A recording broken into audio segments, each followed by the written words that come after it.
Hello and welcome to my tip of a day in May. Sorry, I just thought of something funny when I said that. My tip a day in May for Wednesday, May 4th. And today I'm bringing you quite a short video, but a really important one. I want to talk to you about scoring.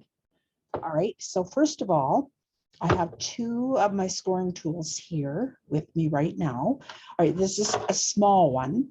ScorePal also makes a bigger version like this size. Okay, but I really like this one because it's so portable. All right, and it's very self-contained, light, it's thin, and it's easy to take with me wherever I want to go. It's great for cards. Okay, it's not so good for larger pieces, of course, but if you are card making, it's awesome.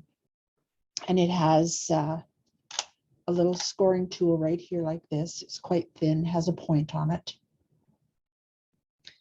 All right, and then this is the one that I use the most. This is my large one. All right, and there are several different manufacturers of this type. All right, it accommodates a 12 by 12 page very easily, and it has a scoring stylus like this. All right, some of them may come with a stylus more similar to this or like a bone folder. These ones actually do a much better job in my mind of scoring. Okay, and you can also use your trimmer. Okay, now some trimmers come equipped with a scoring blade. All right, I do not have my scoring blade anymore for this. I just find that it's awkward because I have to switch out my cutting blade, which is orange, with my scoring blade, which is black all the time. So I just don't use it in that way.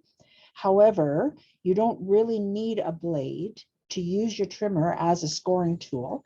All right, you can use any type of finer tipped thing you have, like this one, which is our craft tool. You can use your bone folder, all right, which is like this one. Okay, I also have this type of bone folder, all right, which is, it's thin on this edge. All right, and so this is how it works. You just move your cutting tool out of the way. All right, and then making sure that you have the side you want facing out or up. So the outside or the good side, you want that up. All right, and I'll tell you why in just a couple of minutes.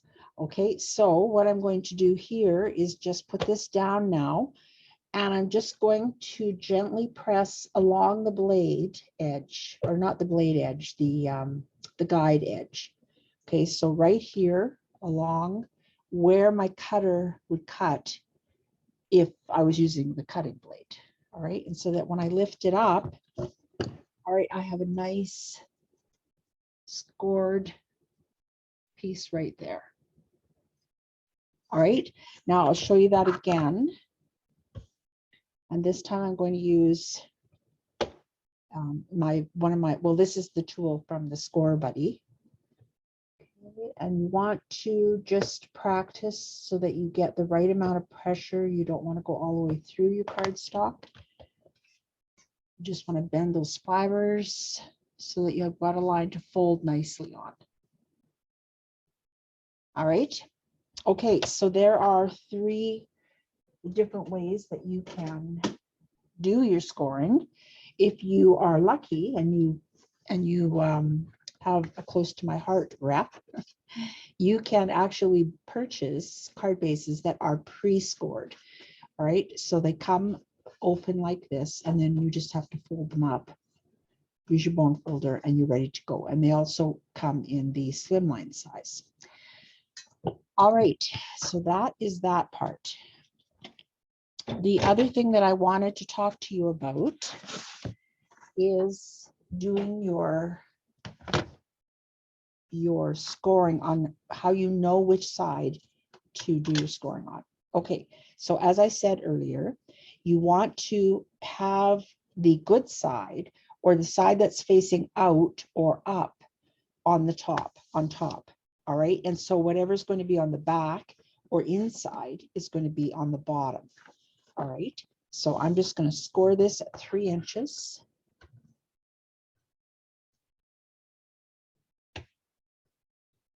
I'm just going to give it a little bit extra. All right. And I'm going to move this out of the way. I'm going to just zoom in a bit here so I want you to see this a bit more close. All right, so we have a nice score line here. Now you can see that this is a dip or a valley here on this side that you actually do the scoring. And on the other side, it's a bump or a mountain. So most of the time you'll hear these two sides referred to as mountains and valleys. So dips and bumps. Now, when you are folding on your score, it's really important that you remember always to fold it so that you're mashing the mountain. All right, you want to mash the mountain. You are going to fold it so that the valley is on the outside or the right side. Okay, now you can see how nice that edge is, how nice and clean, how smooth it is along here. I'm going to tell you why this happens. When you are doing your scoring, you are actually stretching the fibers in the paper. And so on this side, this is where all of the stretched fibers go. All right, because this is where you push it. And you can see how bumpy they are. Okay, if you were to fold it out this way onto the, so you've got the valley on the inside. Okay, you can see here along the edge, you've got some white core showing through because you've stretched these paper fabric or paper fibers, not fabrics. All right, and it's also going to be kind of bumpy along the edge there. Okay, so always remember that you want to have the good side up when you're scoring and that you want to mash the mountain. So you want to have the bumpy side on the inside of your fold. And that way you will always have a really nice, clean, crisp edge for your fold. All right, that is it for your tip for today, May 4th, and we will be talking to you very soon.